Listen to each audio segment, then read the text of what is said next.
ඔන්න අද රෙසිපි එක ඔයගලන්ට ගොඩක් වටිනවා කියලා මම හිතනවා. ඉතින් මම මේ හදාගන්න යන්නේ මගේ සීමස් එක. සීමස් එක කොච්චර හොඳයිද කියලා ඔයගලන්ට Google කරලා බලන්න පුළුවන්. අපේ ස්කින් එකට විශේෂයෙන්ම හරිම හොඳයි සීමස්. ඉතින් සීමස් එක කන්නේ කොහොමද කියන එක එක එක වීඩියෝ වලින් එක එක විදියට තියෙනවා. සමහරක් වීඩියෝස් තියෙනවා ජා එකක සීමස් නිකන් ජෙල් එකක් වගේ තියෙනවා. ඉතින් ඒක ගොඩක් දෙනෙක් කියනවා එහෙම කනකොට ඒකේ අමුතු රහක් එනවා කියලා. සමහරක් කට්ටිය කියන අමුතු රහක් එන්නේ නැහැ කියලා. ඉතින් මගේ සීමස් එක මෙන්න මේ විදිහට මම හදාගන්නේ. ඉතින් බලන්න ඔයගලන්ට මේක කරලා මේක කන්සියුම් කරන්න පුළුවන් කියලා. මේකට මම අරන් තියෙන්නේ පැකට් එකේ තියෙන නිකන් ස්පොන්ජ් එකක් වගේ තියෙන සීමස් එක.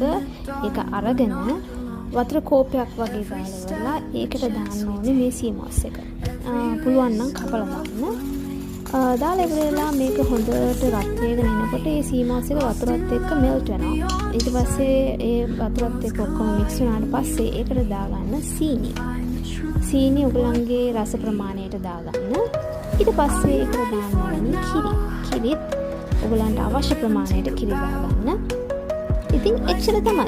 ඒක රත් වුණාට පස්සේ ඒක මොනාරි කන්ටේනර් එකට පෝ කරලා මෙන්න මේ වගේ කියුබ්ස් කපලා තියාගන්න.